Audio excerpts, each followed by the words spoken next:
IeSF, and associate member and special member rights will be granted depending on international collaborations with esports. The next project is the standardization of international esports. The IeSF will establish international standards for esports and operate an organization committee, e-players committee, referees committee, competition committee, certification committee, and esports title committee based on these standards. Based on the international standards established by each committee, the IeSF will host integrated international esports events. Until the brand value of the IeSF becomes stronger, the IeSF will host integrated international esports events run by member nations and will secure the sustainability of the tournaments by strengthening public interest and securing business rights such as broadcasting, sponsorship, and intellectual property.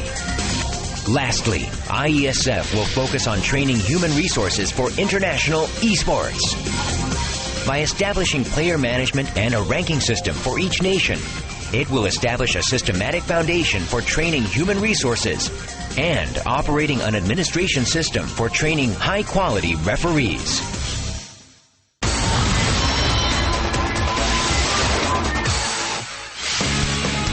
Our vision is to promote esports, a new recreational culture enjoyed by global citizens. The IeSF will carry out and execute the following 5-year plan and will deliver and implement the 5 key projects. In 2009, the IeSF will strengthen its foundation in Asia and Europe and begin research and development for standardizing esports worldwide.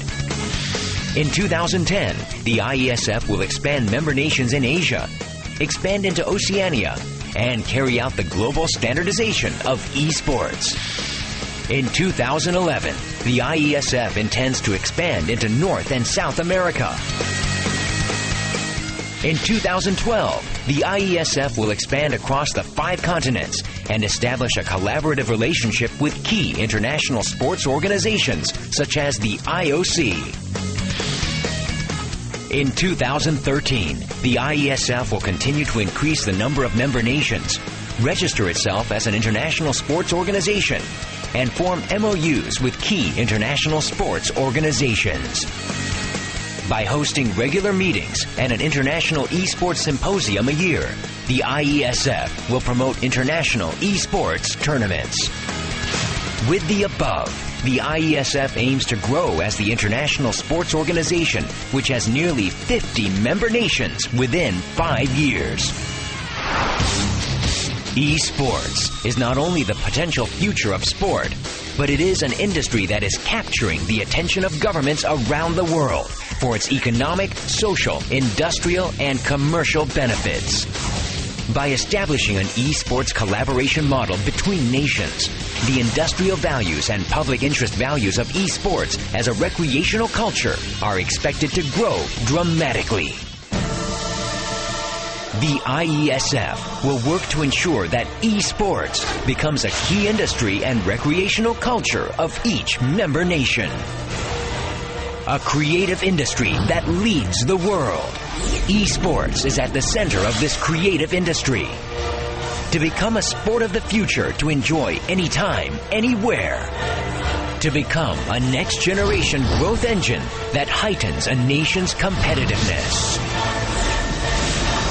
Let's make one esports world. It's time to share the infinite potential of esports and advance toward a better tomorrow.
Alright, welcome back everyone to the A.V.A IeSF US Qualifier, brought to you here right now by WOGL TV Productions in conjunction with World Online Gaming League. It is great to have you once again here for the grand finals for the US National Qualifier.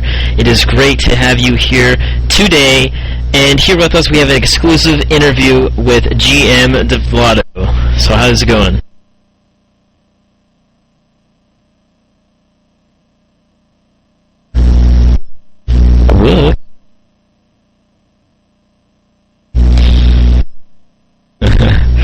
Well, apparently he's a little camera shy, apparently. Well, Kim, are you there? Yeah, I'm here. Sorry about that. I just had to talk to my buddy next to me. It's all good. We know you're hard at work over there at the A.V.A station.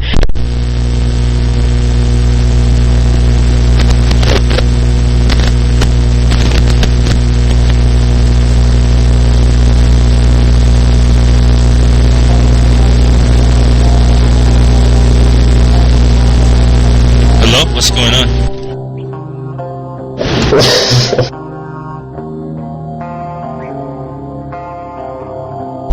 What happened?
Hello everyone, welcome back. We did experience a few technical difficulties, but we are back now, and we do have GM here, Wook. So what's going on, Wook?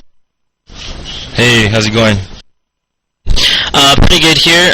First off, I just kind of want to ask you about how was your experience last year at the IeSF Grand Finals that was held in Korea in the 2010 year? Just kind of give us an overall aspect of how the event was ran over there. We all know that Defkon brought home the championship here to USA. It was great to see that, especially for A.V.A in the game. Just kind of tell us how your experience was over there. Yeah, well, my experience was, it was a long flight. I don't like long flights, but yeah. It was a long flight, and then, we went over to our hotel. We had a, introduction dinner, which was great. Some great food. Great food for me. I don't know about the Defkon guys. They didn't really like it too much, but yeah, that was that. And then basically we had 2 days to practice before we actually got to play. So every day we were, going the taxi, going to like internet cafes, playing A.V.A, with the Japanese team. We were actually practicing with them. And then we played the preliminary where the US team went 0-2, I believe, and then once the actual tournament matches started, we kicked our butts, which was great. But yeah, overall, it was a great experience. The Team Defkon, they showed up, got first place. They won some money. I got to spend some time in Korea, which where I was originally from. So it was a great experience for me, and for A.V.A, and for Team Defkon. Oh, definitely. It's definitely great for the community as well to see that a team that they've known for a long time here, and then to go over there and actually just dominate and take that championship is great to see that. So now let's look forward to this year in the qualifying tournament here at the IeSF. So how have you been enjoying this year's tournament thus far? Well, so far, actually, I was pretty busy, so I haven't been able to watch all the games. But what took me by surprise was watching DTH play the last match against Rival. I actually thought Rival, they were the more popular team, so I thought they were gonna win for sure. But to be honest, I never heard of DTH before. But when I saw them play, it was pretty amazing. They brought their game, they had their strats. So it was a pretty close game, 7-6. So which was really exciting to watch. Definitely. And as you said, you've never heard of that team before. It's definitely great to see that the IeSF tournament, this team coming up huge and absolutely coming through all the way this far. It is truly a great tournament thus far again. So, did you have a chance to catch any of last week's matches? You know what? Last week I was in Germany on a business trip at Gamescom, so actually I wasn't able to catch any of the games. My bad. Oh, it's definitely we all know that you are very busy. It's great to have you on the team, especially the A.V.A team, working as a project manager here, to definitely get content out there, things like that for the competitive nature, and also for the other people out there who just enjoy the game outside of the competitive community. Continuing on here, how do you think that the U.S. team, if the U.S. team that will qualify, is to perform against the other national teams such as the Koreans, Japanese, or even the European teams? Well, this year is a little bit different compared to last year. Obviously, there's more teams. This year there's 8 teams total compared to 3 last year. So the competition is going to be much tougher. And last year, actually, the Korean team were the highly favored team, but they actually didn't think anybody would, give them a competition. But that kind of took them by surprise, and was kind of gave Defkon an advantage. But this year, there's no surprise. Obviously, I don't know who the winners are for the Korean team. It hasn't been decided yet. But whoever it is, they definitely want revenge because they thought they were supposed to win last year, which they didn't. So, yeah, not only the Korean team too, but the European teams are there. There's Team China is going this year, and as always, Team Japan is there too. So, the good thing for Team USA is they have the experience of winning last year, and the winning team last year is still playing. So, I guess it just depends who gets to go. It's either Defkon or DTH. But whoever goes, I just hope that we do a great job in representing USA, and hope for the best. Oh, definitely. Now, from a GM's perspective, what are your thoughts about the IeSF supporting A.V.A as one of their official titles? Well, it's good. Last year and the year before, it wasn't actually an official title. This is the first year it's becoming official. So A.V.A is definitely gaining a bigger competitive scene, and IeSF recognizes that. So it's great for Alliance of Valiant Arms and all the players out there who play A.V.A. Oh, definitely is. Now, another question here is, after the win, dating back to last year again, we will always refer to that because it was just a phenomenal year for A.V.A and just even for Team Defkon and everything. How was that win big for the competitive gaming community here with A.V.A? Well, it brought a lot of excitement to the community. That's how I feel, and everybody thought that the Korean team is going to be winning for sure, and not just in A.V.A but in all the other tournaments that I went to, which we brought Team USA to Korea or some other country to play the Asian countries. The Asian countries always won, and most of the time, Team USA always placed last. But this was a great start. I believe it was the first time ever that Team USA ever won an FPS game against Korea or any Asian country. So, yeah, it's great. Yeah, 2010 was definitely a great year there. And now introducing actually our CEO of the World Online Gaming League is OL. I have a quick question for you. You actually attended the IeSF event yourself last year, and although you didn't accompany the A.V.A team, but they are still a United States team, how was your experience there and getting to witness that great win there for the A.V.A team, Defkon?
Oh, that's definitely true. And as the games expand themselves, it just adds to that that further experience that you can have in the game and in the competitive community. It's just everything's growing, growing bigger, better, and just every year it seems to come out for the best.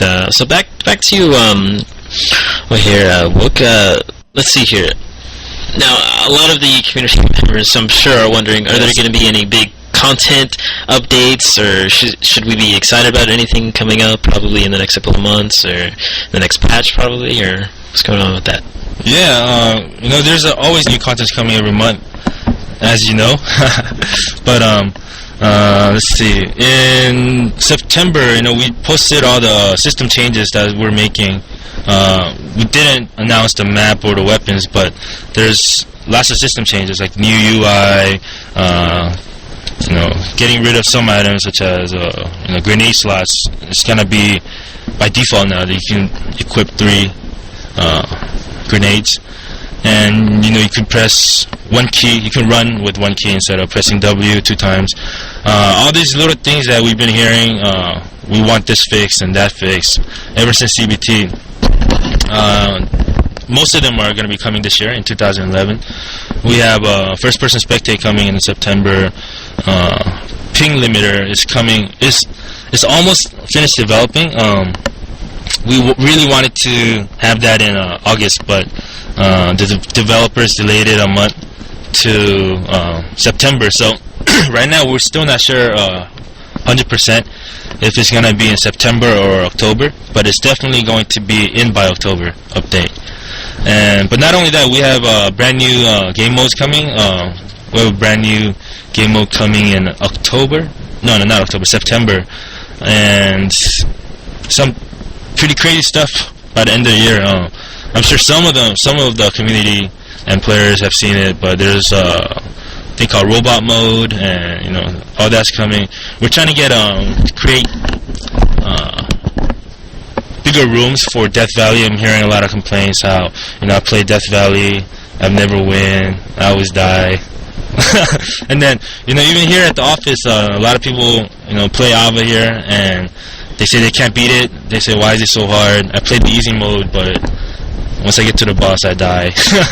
So we're trying to make it simpler and more enjoyable for all the users, not just all the competitive players, but there's a lot of casual players who play just for fun. So we're trying to fix every little things that the community wants us to fix. I mean, we do hear what the community says, but it takes a long time. We're not just working on just one thing. So yeah, just hope you guys can wait, kind of be patient, because we are definitely working hard to fix all the things that you guys want. Yeah, definitely. You do listen to the community, and I believe that is one big aspect to have as a game company here, to definitely listen to the community, listen to what they want, because they are the ones who play the game. I mean, you guys, like you said, play the game, but they're the ones who actually play it just continuously. They find everything. I mean, they find all the little kinks and everything. They complain about it, but then you guys work on it and get it done. So that's definitely great to see, and definitely great to hear directly from a general manager here. Now, finally, to close up here with this exclusive interview, is there anything you would like to say to the A.V.A community that are watching this IeSF qualifier stream? Yeah, right now I'm looking at the chat. Everyone's talking about, hey, talk about the netcode. Why is not the netcode? But yeah, that, there's a lot of complaints. Obviously, we do see it. We are not just ignoring it. Obviously, we don't want to fuel the fire. We say one thing, and then there's 10 blah, blah, blah pages about it. It's not that we don't read it. We do read it. Obviously, we know there's a problem for some people. For most people, which we know of, it doesn't occur to them. But we do mention this to the developers all the time. How in the U.S. there's these kind of warping issues. Players post videos of it. We show them all these things, but it takes a lot of time to fix. So we are definitely constantly working on it. As soon as we find the actual cause and find a way to fix it, we will definitely let the community know. And yeah, but I don't want to close my comment with that. So I just wanted to address it because everyone wants to hear it. But what I want to say to the community is that thank you for playing A.V.A and showing your interest and love for Alliance of Valiant Arms. There's a lot of new exciting things coming in 2011 and 2012. So yeah, stay tuned, keep playing, practice, and yeah, I might be playing with the community more too. Like this Friday, we just had a TM event, which was kind of fun. I always think I'm the best player, but there's a lot, obviously good players out there, but yeah. So find me in game. You see me. Don't kill me too much. That's about it. Well said, well said. So, just to kind of recap here, they are working on everything that you guys asked. They are analyzing it to the fullest. So, all he asks is that you guys be patient about some of the things that they do. It does take a lot of effort and work, and they are working around the clock here to get those things out to you guys. For all the community out there, and especially the competitive community out there as well. So thanks. It's always a pleasure to have you here for the IeSF here, this exclusive interview. And without further ado, we're going to continue our finals match here for the IeSF US National Qualifier. Take it away, Obsolete and Junk. All right, thank you for having me. Thank you very much, and thank you again for that interview. We really appreciate it. I know the community really appreciates it, and can't wait to see more of what's going to come out. And without further ado, here we go. Finals, Defkon versus DTH in this IeSF US qualifier here, the grand finals. We did see DTH win last round, unexpectedly against rival, and we'll see how they're going to come out this time. And remember that if we get 1,000 viewers for this stream, a special prize is going to happen for some of the viewers, probably a roulette raffle, excuse me. And let's how about you give us a rundown of the players, Junk? Right now we got a slightly different roster for Defkon as their last year team that went to Korea. We got Snow Shovel, Michael 3D, Chili, Emong, and Skadoodle. They right now are readied up with 2 scopes. And for DTH, who just recently beat Rival, we got Studlock, Beanox, Prophet, Gummies, and Goose, who just left the ring. He crashed apparently, so it's going to be a few minutes. But this is going to be an interesting match. Oh, no, he's back. Yeah, and all the players are readied up. Looks like we're going to get underway here. It's going to be on India, and I know both of the teams have practiced here much. Haven't seen it played much, definitely not in our casts, but we know it's a strong map, and it's definitely one of the most played maps. Going to see how both teams are going to handle it here. Defkon's going to be on offense.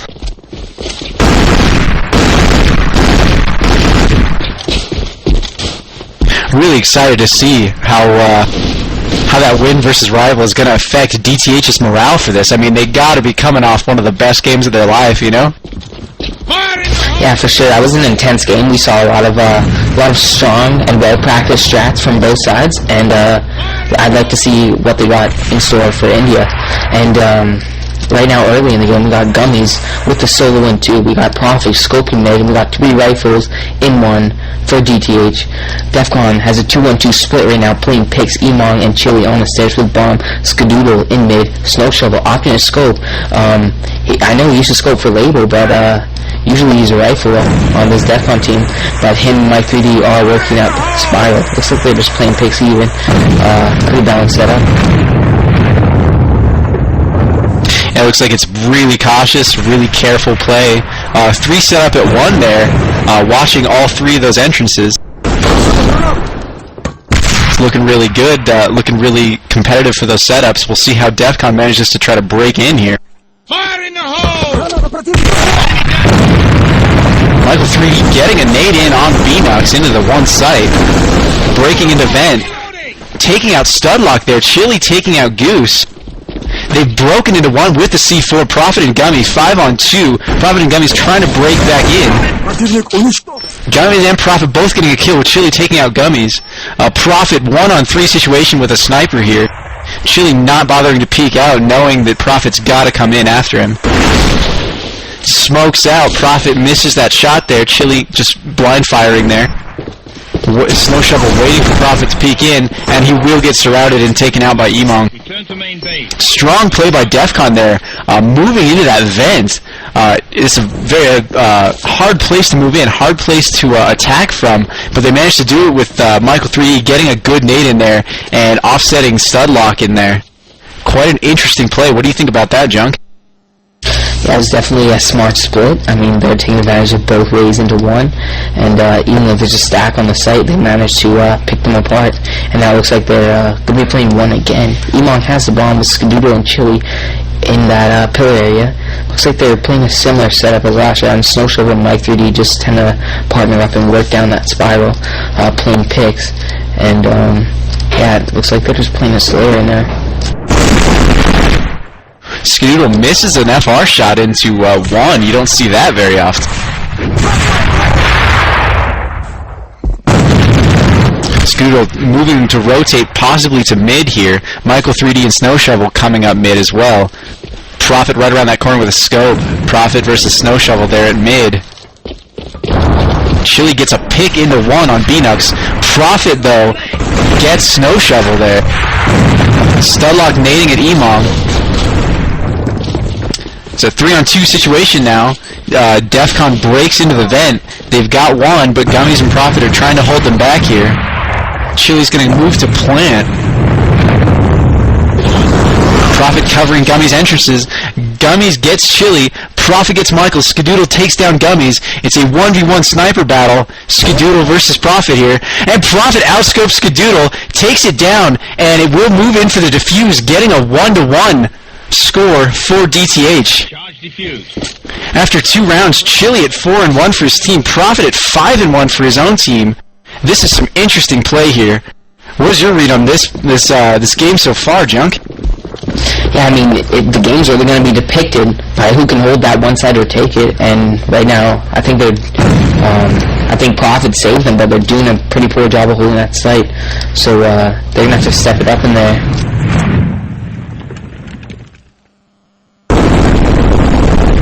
Looks like Defkon's going to push up 2 Spiral with the C4 Gummies alone at 2. Profit looking at mid. Profit weirdly rotating sort of back to 2. Gummies alone. C4 in courtyard there. Snow Shovel, Michael 3D, and Emong stacked in that courtyard. Skadoodle getting the pick off on Profit. It's big because Prophet has been a force so far. Snow Shovel moving in, getting Gummies. Goose being the lone defender, takes out Skadoodle out there, but it's a 4v3 situation. Defkon taking over 2. Chili getting Goose as Goose tries to come back in. Beanux coming all the way around from Vent. Studlock trying to break into Courtyard here with Chili's rifle on it. Two trying to break into the 4-player stack on 2 here with that bomb down. Studlock's going to chuck a nade in there, try to break in. Snow will take down Beanux, and it will also take down Studlock. Defkon coming in huge into that 2 site, knowing that DTH is enjoying stacking 1 there.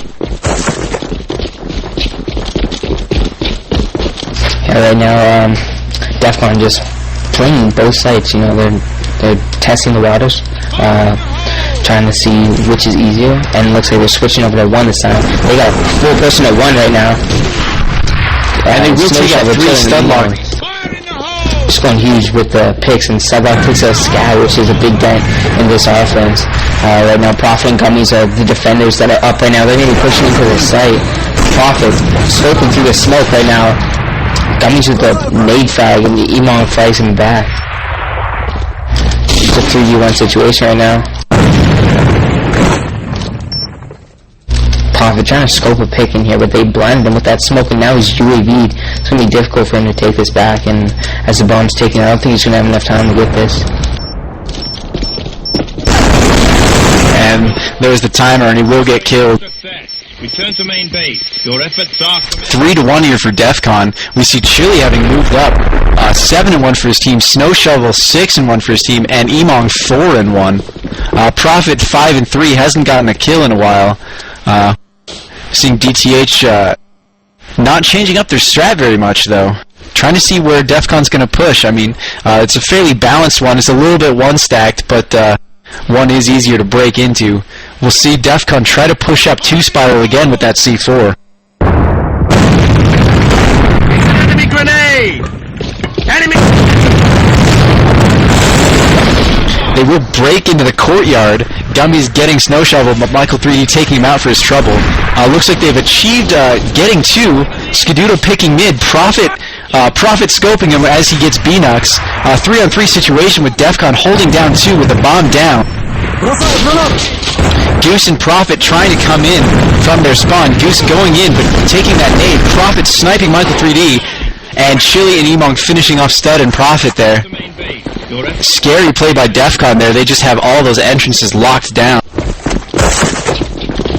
Yeah, like what's happening right now is DTH just has that stack on 1, but if they can't even hold 2, it's just, and they can't hold 1 with the stack. They can't hold 2 as a solo. They're gonna be in a tough spot here to pick up any rounds on defense.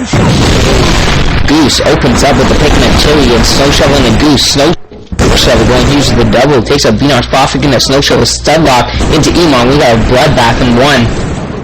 Mike 3D exchanging shots with Studlock and gets picked. Gummies in a firefight with Skadoodle and he's 4 HP. Inside 1, came through that vent and he gets picked by Prophet. It's 4-2, we're going to be switching sides right now. Prophet going huge for his team, 9-4, and Chili on the opposite end, top fragging at 8-2.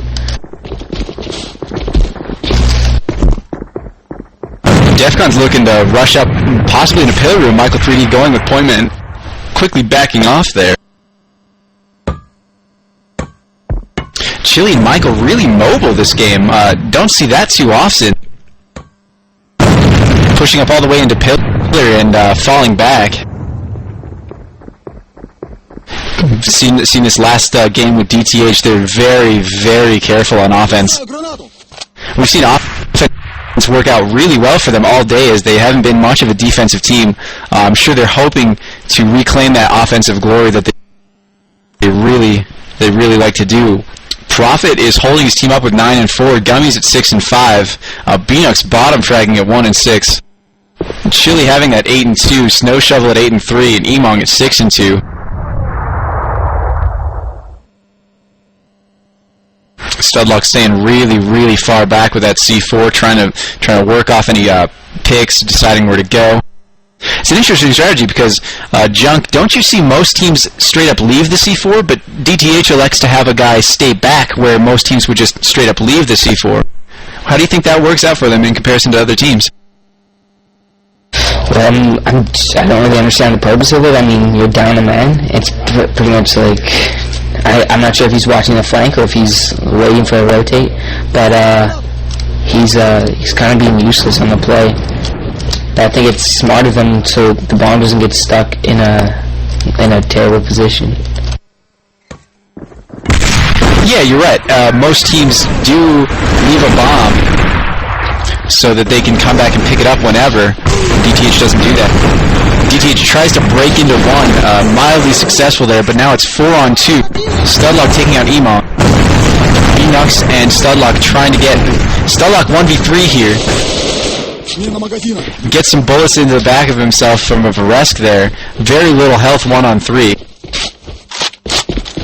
Yeah, I like what they did there. Both of them on vent time their non-lethal flashbangs, and they almost fagged out, but Studlock ran out of ammo. Would have been a definite nice play, but Chili did a good job of holding down the site this round. And Studlock with low HP, I'm not sure who's going to pull off this clutch against 3 very experienced Defkon players. Yeah, he's only got 20 seconds left. Anyways. Michael 3D being immediately to his left. And he will get taken out. 5-2 here. Defkon definitely showing why they're the top seeded team here. Definitely the favorites to win. DTH knows this, and they've got to pull some momentum back if they want to continue here and on to Korea. Michael 3D makes an early rush out one pillar room, so kind of surprising he will get taken out by Goose. Very little loss of life there for Goose. 5-on-4 situation. B-Nux again hanging back with the C4, waiting for a flank.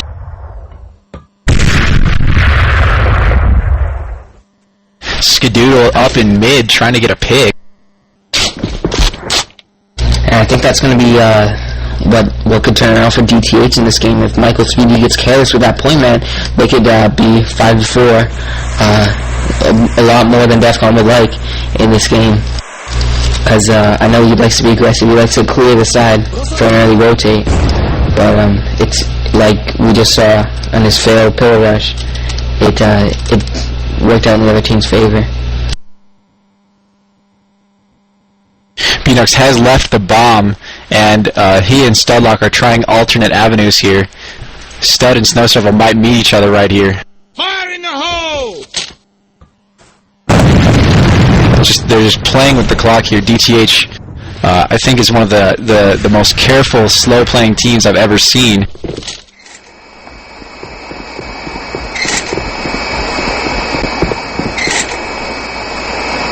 Defkon's definitely in their heads right about now, having a 5-2 advantage.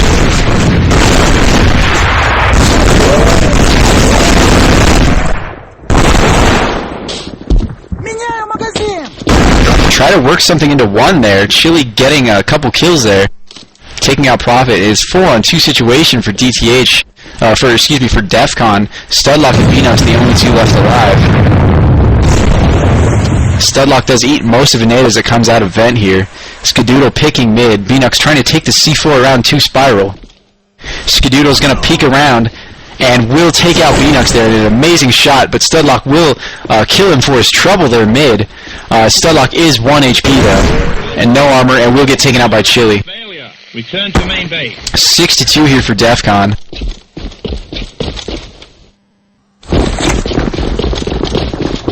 Right now it looks like DTH, just their slow play strategy isn't working out for them, so they're looking to push 2 a little bit harder than they have so far. Without Goose, Prophet, and Gummies with the bomb, push up to that spiral.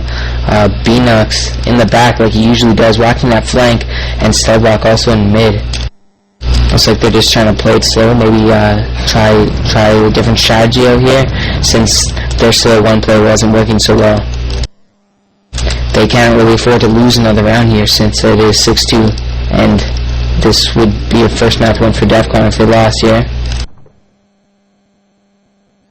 This really is a mark of a top team of how patient Defkon is. We saw the one round Michael 3D rushed up trying to throw people off, but it didn't matter. The rest of the team was patient enough, and now Michael 3D is being much more careful, having switched to a rifle.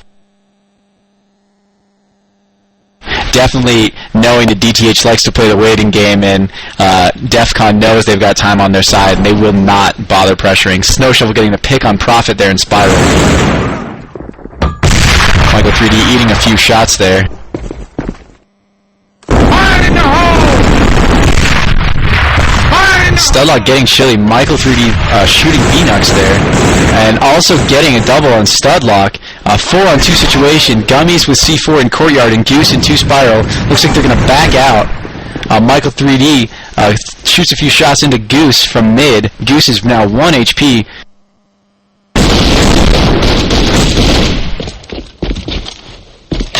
Skadoodle and Snow Shovel set up with scopes at 2 in case Gummies and Goose try to push 2. They're rather trapped right now. Wow, Gummies just popped around the corner and popped Snow Shovel. 3-on-2 situation now. Goose trying to move up, knowing Michael 3D is still around that corner. Skadoodle comes around. Goose picks Skadoodle in 2. Emong and Michael 3D. Emong being on 2 site, waiting for them to possibly push in. Michael 3D just being careful around that corner.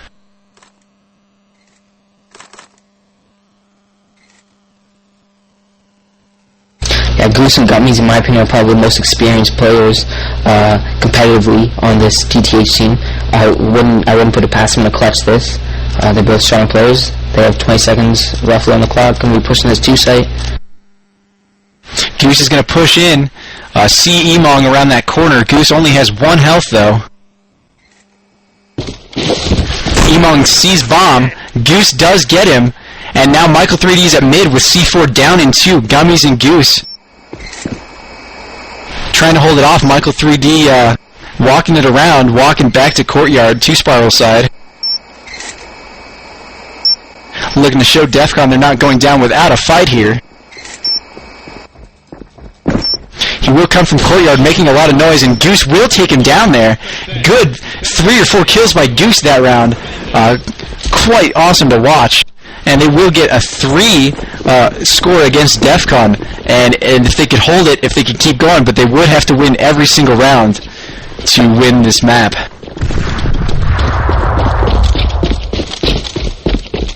I mean, if they get some momentum here, they might be able to do it. I wouldn't put it past them. They're definitely a strong team, and let's see if they regained any confidence from that round, that clutch. Definitely, I bet their adrenaline's just running like crazy right now, but they're still going to have to reach deep down into their suitcase of tricks and try to pull something off here. Being down 3-6 is a pretty large deficit.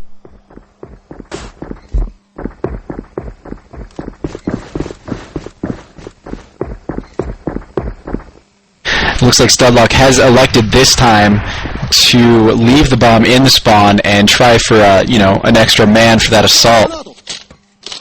Must have heard me psychically, questioning their strategy of keeping the bomb man way back and being down a man trying to push with 4. See, really balanced assault here. Gummies and B-Nux at 1, but Snow Shovel will pick Profit at 2. Goose taking a couple bullets. Michael 3D and Snow Shovel defending 2.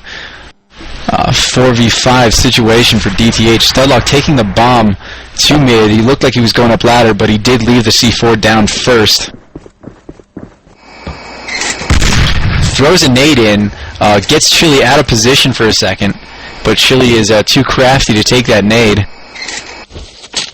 Gummies right around the corner, down 1 steps from Pillar Room. B-Nux up there as well. Chili's just looking for that attempted rush there. Goose picking up Profit Sniper Rifle and going huge with it this game. Kills Michael 3D in 2. Forces Skadoodle to rotate to mid. But Chili takes down B-Nux. And Gummies will make a peek there. Taking a lot of bullets from Emong there. Snow Shovel getting Goose in 2. Studlock being the only one left alive. Having the bomb at 44 seconds on the clock into 2 versus 4 of Defkon here. Looking grim for DTH. Studlock only has 35 seconds now. Snow Shovel moving up with his FR. Snow Shovel will peek here. And he will get Studlock. That's 7-3 Defkon there for the first map on India. What do you think of that match there?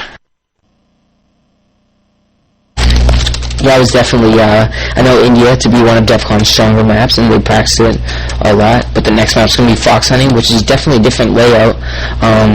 Definitely also a scope map, and good for dual scopes on defense, which is what Defcon was running there, so let's see how that depicts the match.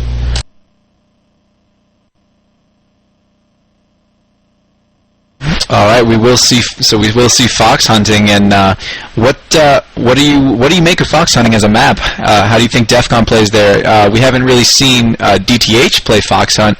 What do you think would be possible strategies for them to try to come back from a 1-0 loss there? Well, Defcon is kind of a defense-sided map in my opinion, but it can definitely be abused with a lot of strats and etc.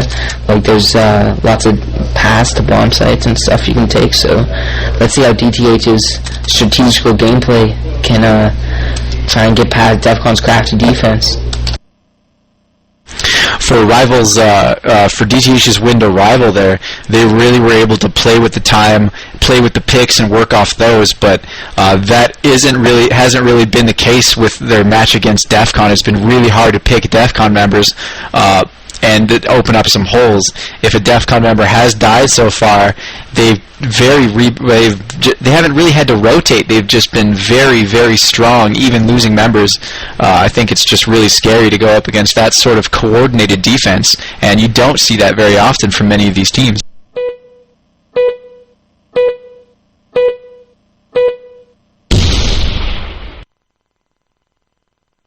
We will get it going here.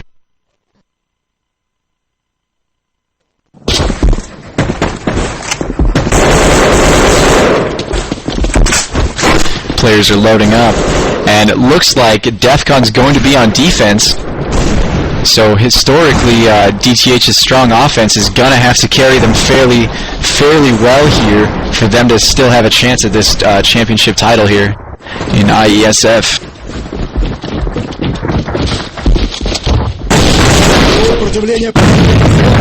Chile getting an early pick on B-Nux in mid-house there. The rest of DTH playing very slow like they usually do, taking over that mansion. Michael 3D moving around with his Varesk, trying to harass Studlock in his spawn. Michael 3D getting a few shots off and quickly backing off, knowing that help would soon be on the way there.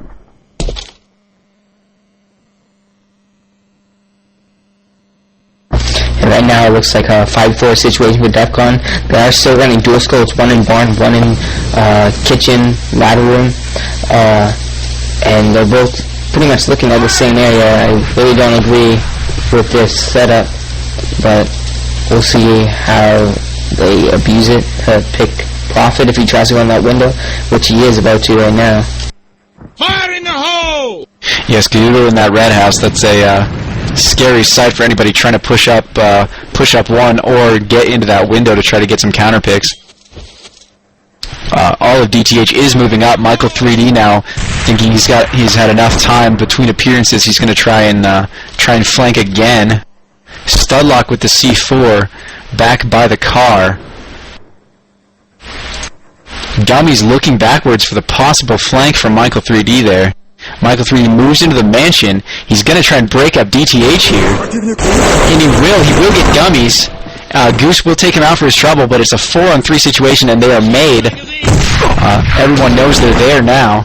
Skadoodles outscopes Profit there, getting the headshot. Goose and Studlock are forced to rotate away. Goose has 1 health. Studlock having almost full, but it's a 4-on-2 situation here. DTH has got to have a big bag of tricks if they want to pull this one out here. Emong will take out Goose at mid-house. Emong being very vigilant at that window. Studlock knows he's right there, and he will also get taken out. 1-0 for Defcon there. With all the play we've seen today, Junk, do you think offense is finally becoming defense is finally becoming the predominant side? All of today we've seen an offensive strategy, and all the offensive teams have won more than the defensive. What do you think it's changing up here? Well, Defkon does have a really strong defense because they opt to run dual scopes, so it changed up their gameplay. Like I know Snow Shovel in India, he didn't scope the entire time on offense, I'm pretty sure. So he just pushed F3 once it was defense. So like having two scopes, scoping down two lanes, eliminates a lot of possibilities. So it hurts the offensive chances of DTH. Return to main base. Well, we did see DTH try to run two, and it didn't work. Defkon only lost one member defending there. And interesting enough, Michael 3D is opted. He's been playing this warehouse East Mansion aggressively this whole game. He's been pushing that. It's an interesting defense as Emon goes huge with the triple kill. It was 5 versus 2 for DTH, and then they just lost it with Skadoodle getting a pick on Gummies, and Emon going huge with that triple kill there, setting up a 2-on-1 situation for DTH.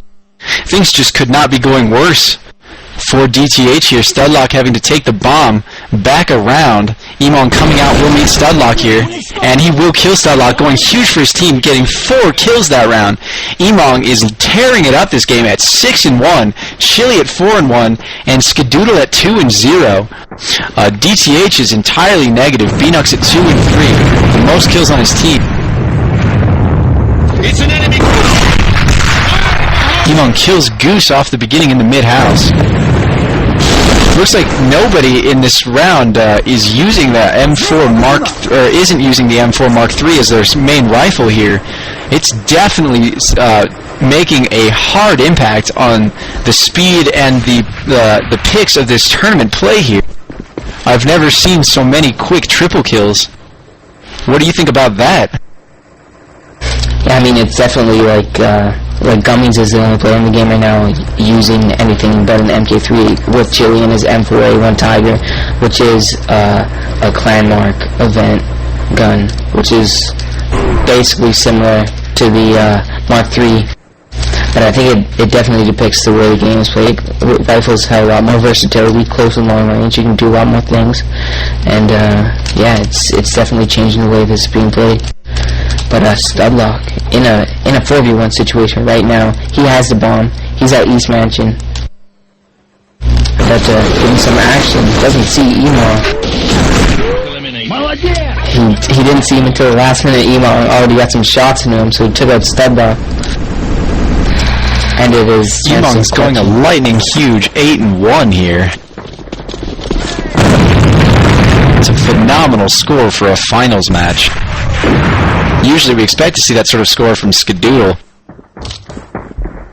Fire in the hole! Yeah, definitely. It looks like Gummies has decided to push F3, bringing a dual scope into the game, and he's playing that. Looks like he was peeking that West Mansion window area. Let's see how that works towards their gameplay. Probably slow it down even more, but it might open up a lot more opportunities as Goose picks Chili in mid-house. It's 5v4 right now. Skadoodle and Emon on that one side. Snow Shovel on the back, pushed up, picks Bina.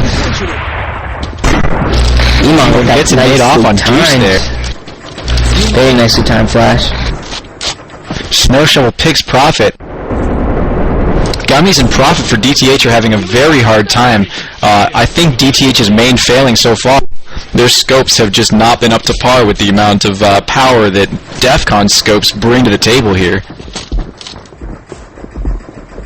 Yeah, I mean, it is 5-0 now. It would really suck to see a 7-0 in the finals here, an exciting final it's been so far. But Defkon is just such an unstoppable force. They're so strong on defense, offense, and they're pretty much well polished in every map.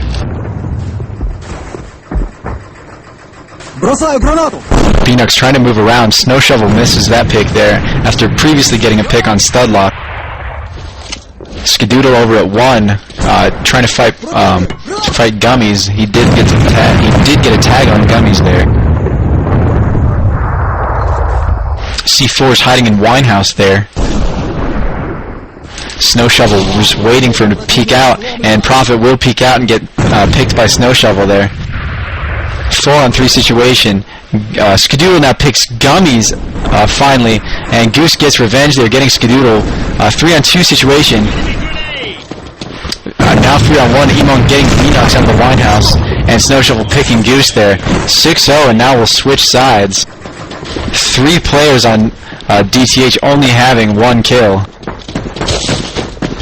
We're switching sides here. We're going to see DTH on defense.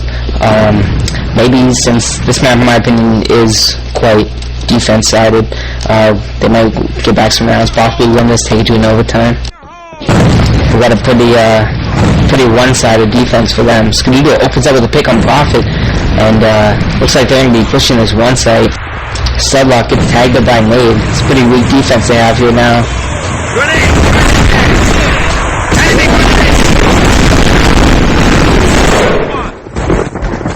It looks like Gummies is the only one alive for his team. 4-on-1, and that's the game. And Defkon again showing why they are the #1 team, holding on to that title there. And DTH just in their first placement in a tournament, experiencing the power of that Defkon squad. No, they'll definitely want to work harder next time if they'd like to start competing against Defkon. And so far we haven't had much. They have blown through the competition here. Thank you everyone for watching. This has been Obsolete and Junk HS. Thank you for watching the grand finals, and have a good day.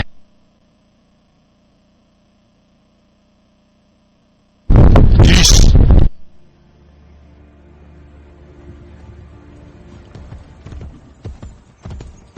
Here!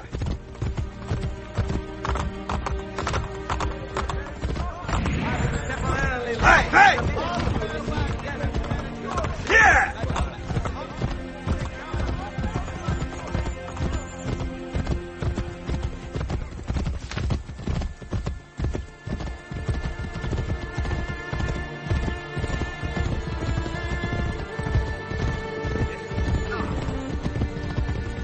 Jump! Here! Hey, hey, jump! Man.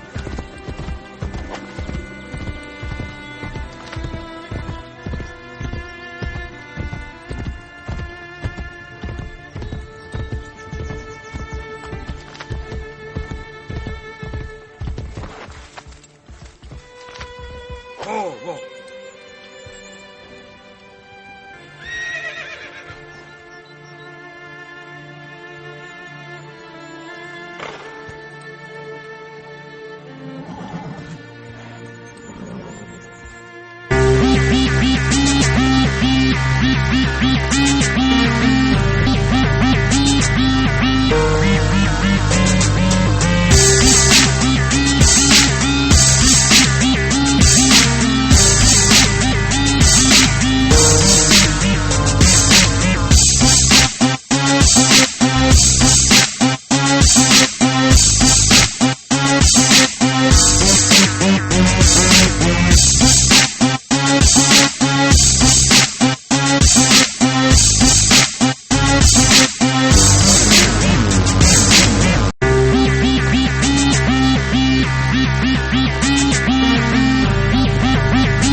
And we're going to be right back now after this with an interview with a couple of Defkon players, so stay tuned for a little bit. We'll have that for you in the next 5-10 minutes.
All right, welcome back. After the IeSF Grand Finals qualifier, we just saw Defkon win it against DTH.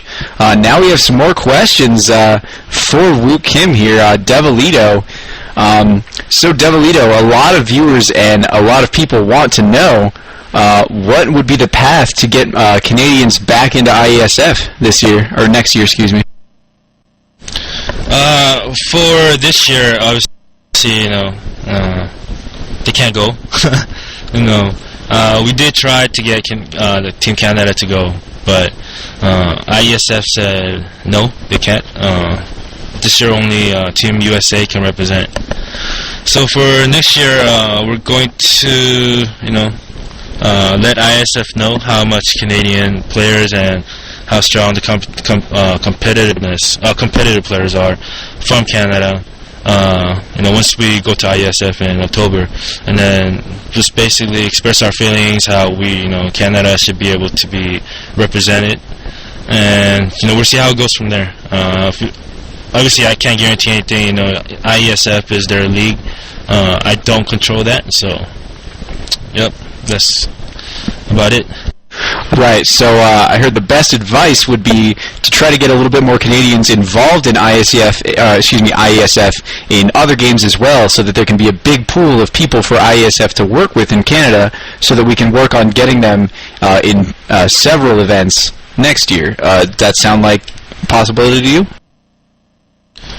Yeah, for us here at EG and NHN USA, we do have a lot of Canadian players, but obviously the US player base is bigger, so we elected to take Team USA. But I believe since WOGL is an official sponsor for IeSF, a lot of Canadian players can play other games such as StarCraft 2 and whatever IeSF games that they're hosting, to be able to go to IeSF. But for A.V.A as well, we're going to talk to them to see how we can take two teams next year, Team USA and Team Canada.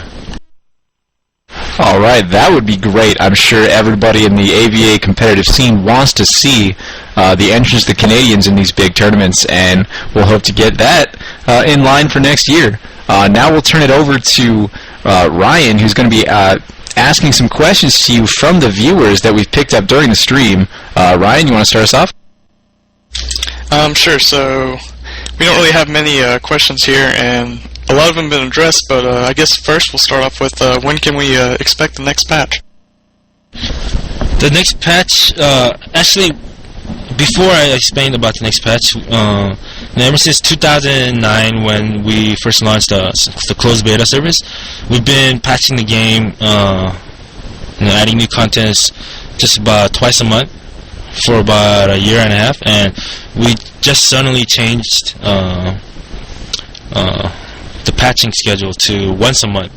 The reason that is, obviously, the contents, we're catching up to Korea pretty fast, and there's Red Duck, they need time to develop new contents. So adding new contents every 2 weeks or twice a month wasn't going to be forever, and that's why we made it once a month, and that buys us some more time to fix some bugs here and there. We were pretty busy with adding.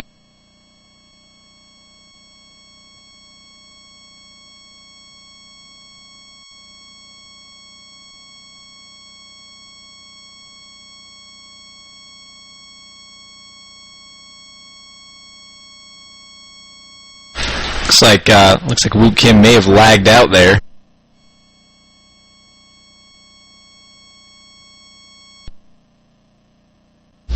Alright, so in the meantime, so a lot of these have been addressed before, so I guess I can answer these real quick. He has confirmed that ping limit will be out later, around September, October.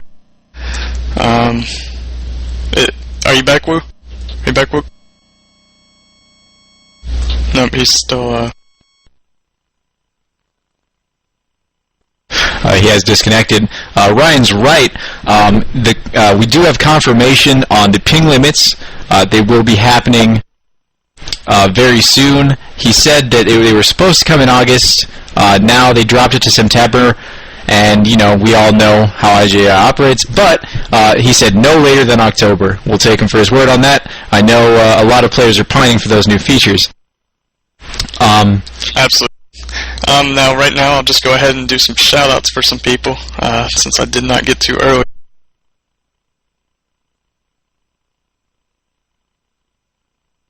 Having some issues here, hold on.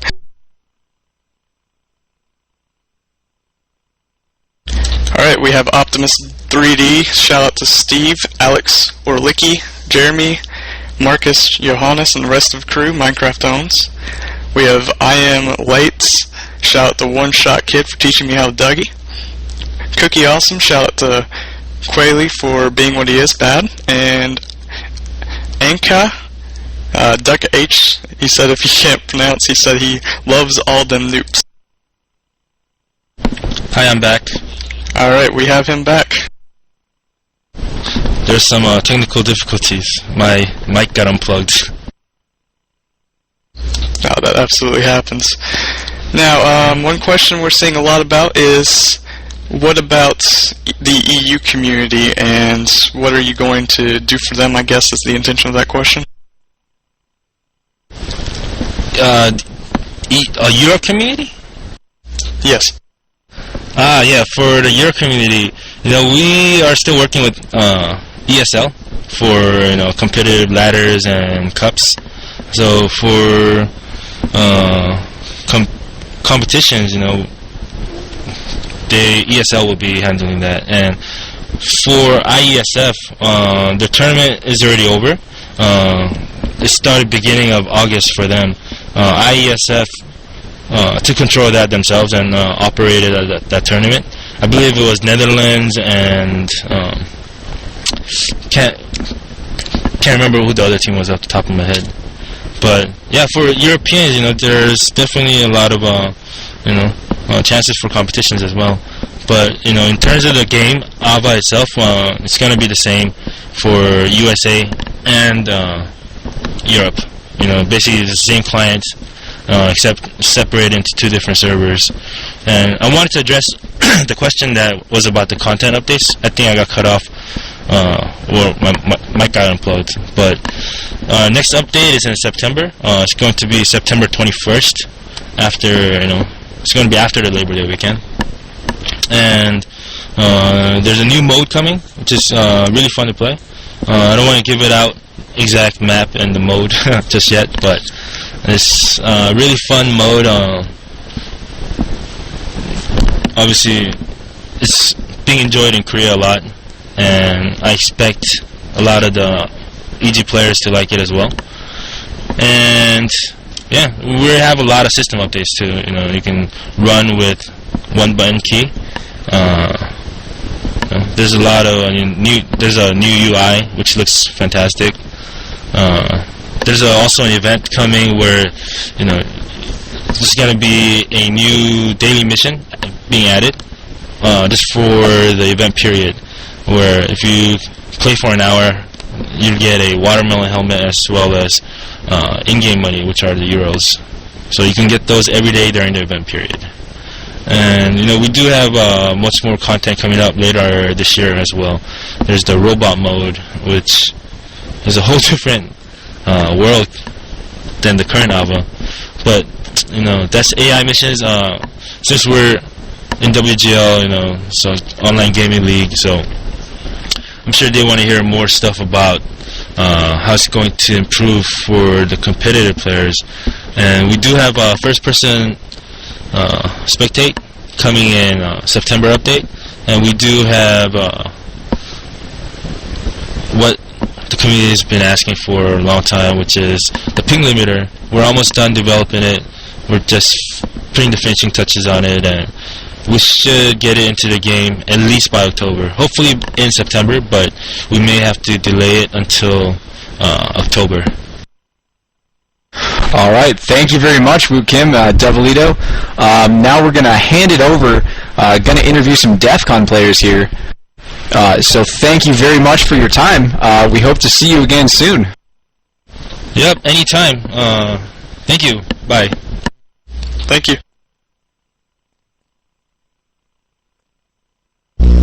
Alright. We have here Yimong and Skadoodle. What's going on, guys? Pretty good. Oh, hello. Great match, Rick. Great match. So obsolete. Take it away. Big up for these guys. Alright, great to have you guys in here. A very exciting match you guys put forth. You guys played amazing. You did some interesting strats, and you got that game. How did you feel about how DTH played against you that round? Well, to be honest, they weren't very challenging.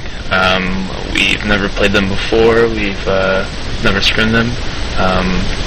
We had no idea what to expect. We just went out there and played like we should. We adapted, so I mean, it wasn't really what I expected. I thought they were going to be a bit better, but Jeff? No, I agree with you. I mean, we didn't really expect, we didn't know what to expect from them, and we didn't really watch the rival cast, so we didn't know, like, what happened, but, I mean, they really weren't much of a challenge. Doesn't mean they're not good players, it's just we have better teamwork, so. Right, your guys' teamwork was pretty stellar there, and yeah, it was, I gather, for you guys at least, it was quite a surprise to see them in the finals. What do you think about that? Well, first of all, I wasn't expecting Rival to lose. I was like, well, you know, Rival's got this in the bag. I'm probably going to play them in the finals. But no, I was wrong.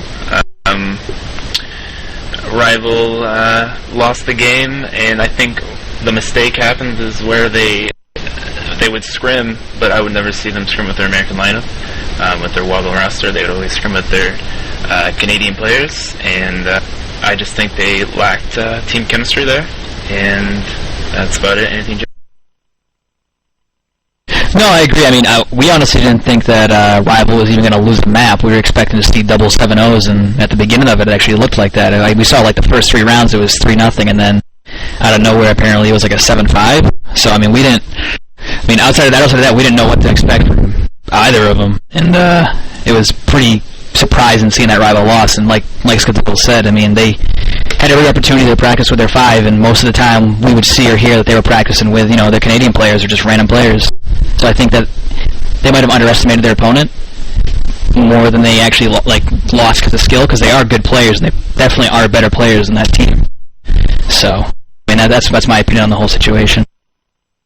Definitely. I'm sure the entire community was pretty happy to see another team joining it, because I think the popular opinion seemed to be that it was almost just a 2-team tournament, you fellows and Rival. What do you think the interjection of a third, possibly competitive team is going to do for the competitive scene? Well, what this community needs is more competitive teams, obviously. For one, it makes the CGOs more interesting. I know Defkon's won the last 4. I'm not saying, you know, we dominate all the time and such, but it's definitely, the viewers go to watch CGO, they don't want to see a team win all the time. They don't want to see Defkon win all the time. It's definitely a lot better for the community that more competitive teams get into the game and they practice with each other and have a shot at the IeSF, because this year honestly it wasn't that challenging, and so. Yeah, I know the viewers share your view there.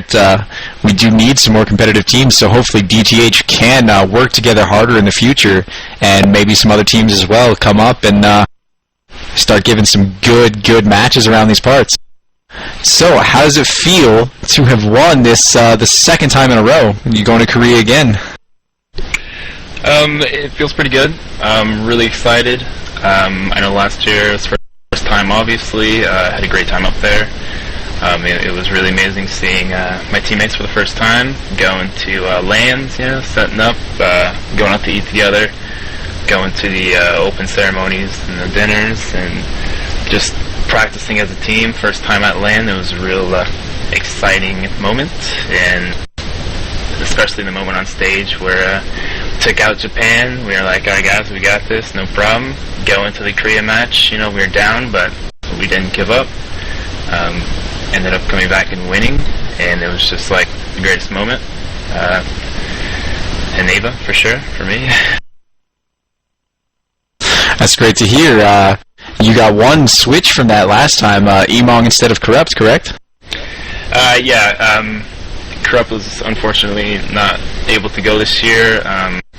Same goes with all the Canadians out there. I know there's a lot of teams that have Canadian players on them, which is probably explains why there wasn't as many teams as there was in those qualifiers last year. But yeah, it's very unfortunate. We lost a big player. Corrupt was one of our main guys for sure, especially last year in Korea when he clutched 2v1, pretty much saved our butts up there in Korea. And yeah.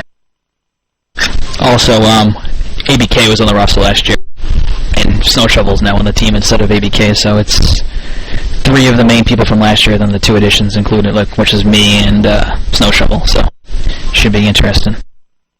Well, thank you for clearing that up. And yeah, Emong, being as this will be your first trip to Korea for this, how excited are you? It's more of a redemption for me, because in 2009 I won the trip to Korea also and was unable to go, so this just for me is it's like, I finally get to go. The regret of not being able to go in 2009 was pretty rough, so I'm glad I was given the opportunity, and I don't think we would have been able to be here if it wasn't for Michael 3D's amazing strat calling. All right, thank you. And so I heard Devilito had said something about you guys having a problem with the food. What do you say to that, Skadoodle? Well, we saw the food. We weren't very excited to eat it. If I recall, last year we were up in Korea and the A.V.A had ate some kind of crab on a stick and threw up. So that was pretty much the end of our Korean food. Not much to say, as we didn't really enjoy the food up there. For sure, I'll probably try some more out this year. Really interesting food, though. Not gonna lie. Alright, and one more thing before we pop it over to some of the community questions for you. Do you have anything you'd like to say to DTH, who you beat for the finals?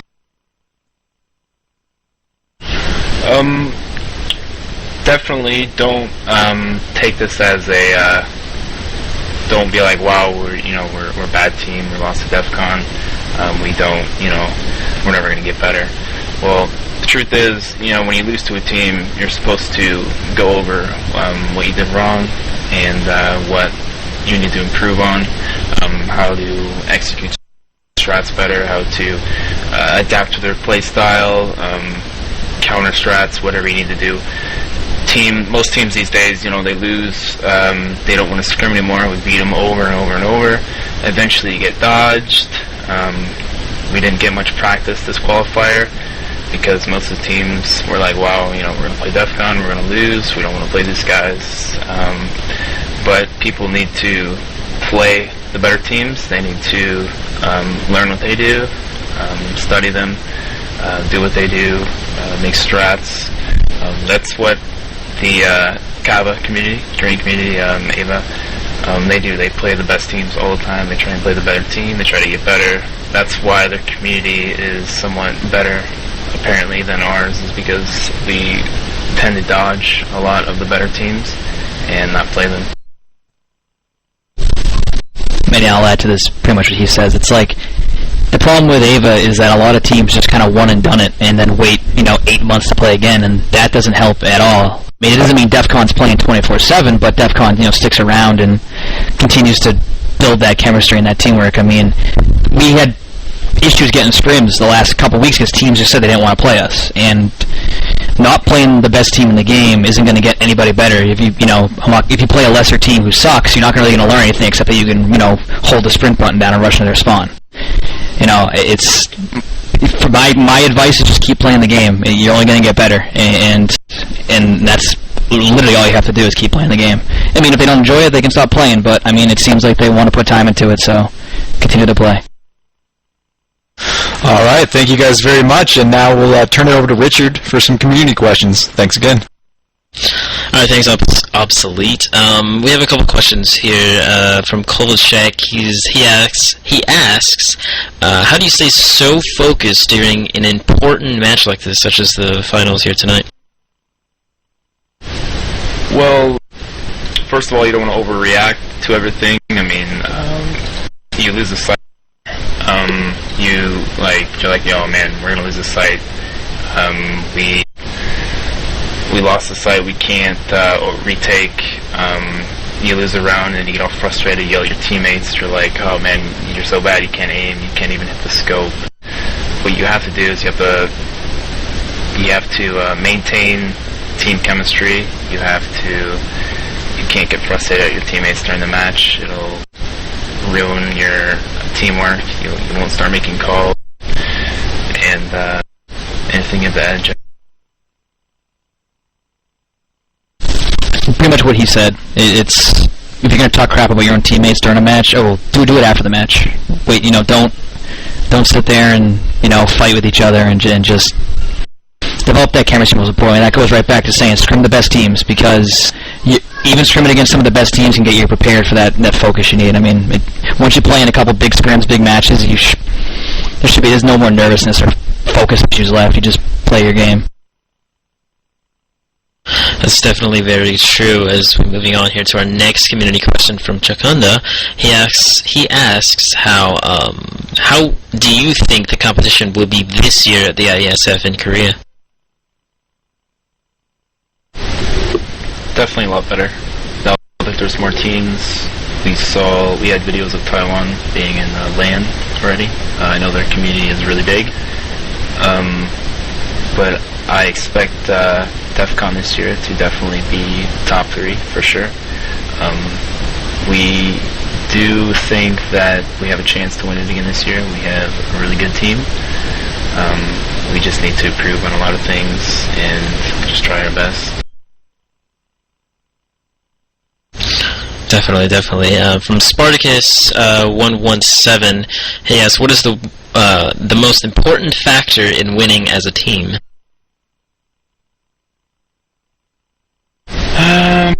Most important factor is winning as a team. Well, make sure when you go into the game, you got to be warmed up. I mean, you can't just show up to the match, I'm going to do my best. Make sure you guys are all warming up together. Review your strats, review what you're going to do in certain situations when they take over the sites.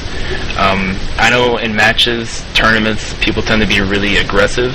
They're just like, wow, I just want to get this kill, I just want to kill him.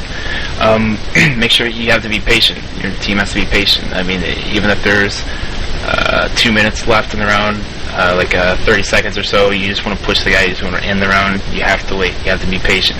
You have to peek, corners with the scope. I know it gets really frustrating scopes, playing really slow teams and such, but it comes down to those final seconds, those final pushes at the end of the round. Anything can happen, You have to make sure you guys stay key on communication. Communications are really big. And make sure you're making consistent calls. And your shots, shots all come down to individual play. It depends on your crossfire setups, your individual, your smart play, timed up nades, whatever you guys have to do to hold down the site. But I'd say you guys need to definitely be patient in tournaments.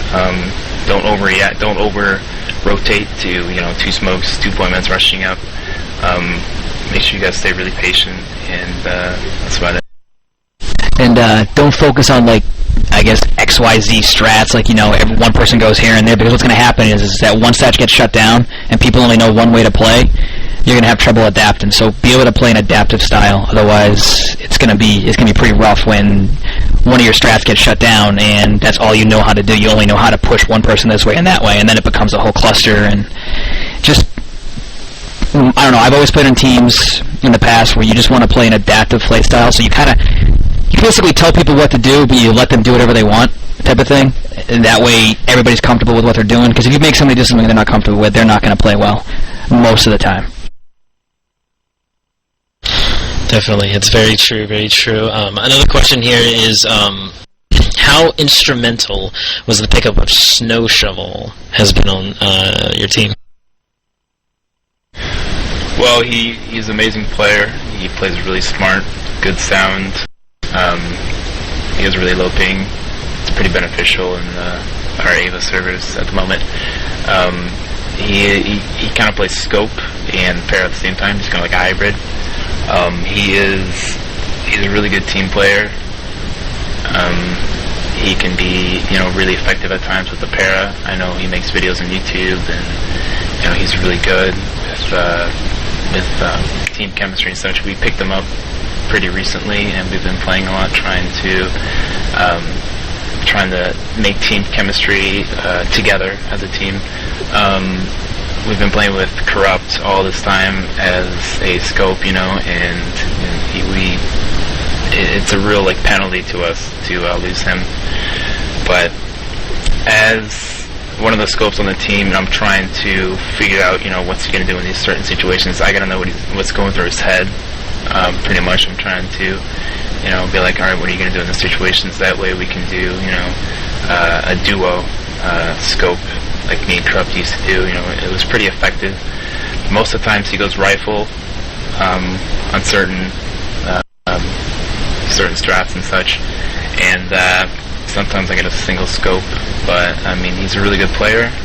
Good pickup. Hopefully, he does really well this year in Korea. Yep, I pretty much agree with everything Scott said. Really good player, and he's really good at running errands. So that's about it. Once again, that question was asked by Tez. Another question here, it's kind of just a general question, it's been tossed around amongst the community here, is that about the effect of what they think of the M4 Mark III has had an effect on the competitive play. Jeff, you can take this. Stabilize the para. That's really it. All you saw prior to it was nothing but paras, and then once the Tiger came out and you were able to buy it, you could tell that it was going to be a mix of paras and M4s. So it's kind of changed the way rifles work, because most of the time it's been pretty one-dimensional with what guns are being used. So it's kind of nice being able to have the option to have a para and then have an M4 instead of just have, okay, we need 3 M4s type of thing. I played the AK last year, but I can even admit that playing the AK wasn't as good as using an M4 because it's that easy. So I'm very glad they added some diversity to the guns. At the same time, the M4 is really easy, so for players looking to get better, use the M4. That gun is no recoil, so easy. Definitely very true. And another quick question here before we close out on the night. This is again from Spartacus117.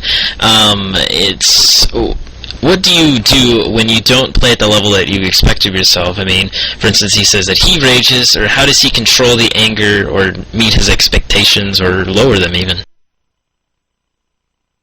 If you're playing against a team that's definitely better than you guys, you got to try your hardest. Like I said before, you got to learn from the best teams. You have to realize what they do, and you have to take it in your own part and be like, all right, guys, maybe we should try this out sometime. This team's doing it, so it's obviously working, so we need to try it out. I know a lot of gamers rage and such, but I'm telling you, it's not a good thing. You shouldn't rage after, you're getting gate or you get lagged or warped or something like that. It's part of the game. You can't really do anything about it. You just gotta get used to it. And, if you rage, you get mad, you get frustrated, you get off key on communication, affects your team. It's not really healthy to rage. I do it sometimes, but I know it's really bad, especially during tournament play. Your team's down 6-0, and you're like, well, you can't win the game, but it's possible you can come back. We did it in Korea, 6-2, so anything's possible. Yep, exactly. If you're gonna rage, hide it. Punch your cat. Don't hold down mumble or whatever you use. Don't hold down the key and yell and rage. Just call where the guy was, killed you, and just try and get over it. And I have a side question for Scott, since everybody's wanted to know it. Was winning in Korea a fluke last year? No. There you go, everybody, since you've been asking in chat about every line. So, yeah, you saw Punch Your Cat. I want to thread about that. definitely. And once again, thanks again for asking the questions, community, and thanks to Defkon for actually answering all your questions here tonight. And that concludes our segment for the community questions here. And hand it over back to Obsolete for some closing thoughts. All right, thank you, and thank you guys again for agreeing to do this interview with us. It's been great. Thanks for that, and thank you to both teams. Thank you to Defkon and DTH. Good luck to 3rd and 4th place. Hopefully we'll see you again in future tournaments and more WOGL and IeSF events. Thank you to all the staff that have helped us so far in making this a great tournament. I know I had fun. I'm sure everybody else did as well. Thank you, IJJI, for making it Alliance of Valiant Arms and giving us this opportunity to be here today, casting a game we all know and love. Thank you, Devolito, as well, for staying here and answering our questions and answering a lot of the community questions as well. Until next time, guys, thank you very much. This has been Obsolete and the WOGL staff.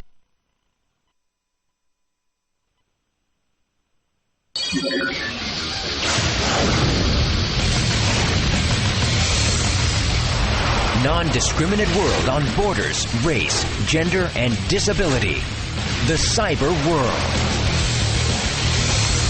Esports begins the dream of a unified world.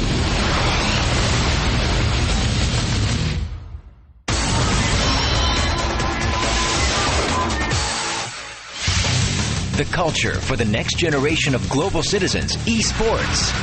Esports stands for electronic sports, and it is a new leisure activity where gamers use their physical and mental abilities to fight each other in a virtual electronic environment. Unlike other sports that have restrictions of time and space, esports can be enjoyed by anyone, anytime, anywhere with internet access, and is gaining recognition as the sport of the future. Esports is a market where investment and support by the private sector and governmental organizations have been increasing in countries around the world. Due to such growth, international IT corporations are rushing to participate in the market. And esports is becoming more popular as more Asian and European nations participate in esports events.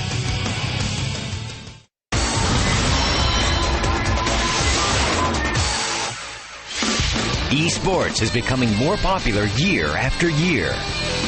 While it is making quantitative growth as the number of various international tournaments increases, the system for administrating these tournaments is uncoordinated and fragmented. In terms of competitions held by the private sector, the persistence and stability of the events can't be guaranteed due to the changes in the decisions of corporations and organizers. Also, there is room for improvement in the regulation and rules of international esports to develop and grow up.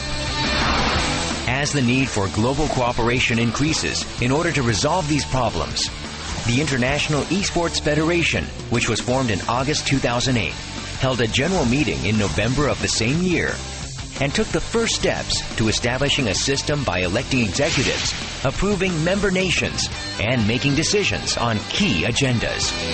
9 countries, 3 countries in Asia, including Korea, and 6 countries in Europe, joined as the founding members of the IeSF.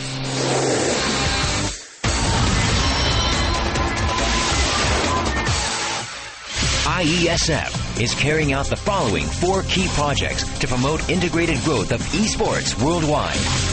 The first project is the structuring and organizational administration of IeSF.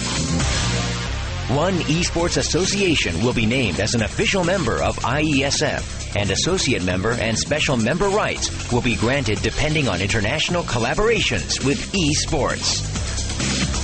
The next project is the standardization of international esports.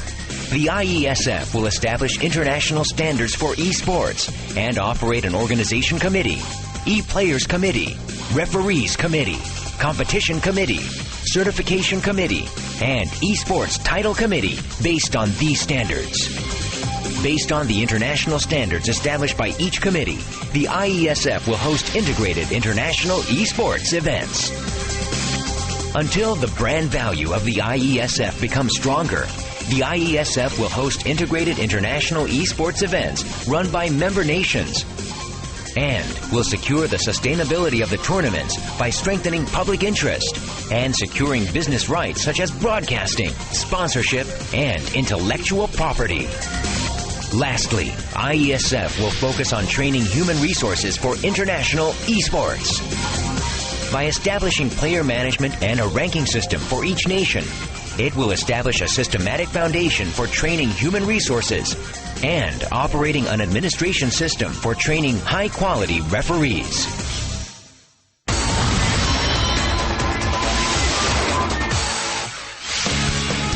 Our vision is to promote esports, a new recreational culture enjoyed by global citizens. The IeSF will carry out and execute the following 5-year plan and will deliver and implement the 5 key projects. In 2009, the IeSF will strengthen its foundation in Asia and Europe and begin research and development for standardizing esports worldwide. In 2010, the IeSF will expand member nations in Asia, expand into Oceania, and carry out the global standardization of esports. In 2011, the IeSF intends to expand into North and South America. In 2012, the IeSF will expand across the 5 continents and establish a collaborative relationship with key international sports organizations such as the IOC. In 2013, the IeSF will continue to increase the number of member nations, register itself as an international sports organization, and form MOUs with key international sports organizations. By hosting regular meetings and an international esports symposium a year, the IeSF will promote international esports tournaments. With the above, the IeSF aims to grow as the international sports organization, which has nearly 50 member nations within 5 years.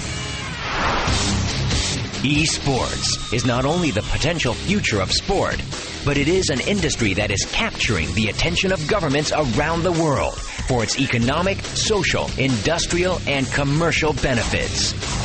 By establishing an esports collaboration model between nations, the industrial values and public interest values of esports as a recreational culture are expected to grow dramatically. The IeSF will work to ensure that esports becomes a key industry and recreational culture of each member nation. A creative industry that leads the world. Esports is at the center of this creative industry. To become a sport of the future to enjoy anytime, anywhere. To become a next-generation growth engine that heightens a nation's competitiveness. Let's make one esports world. It's time to share the infinite potential of esports and advance toward a better tomorrow.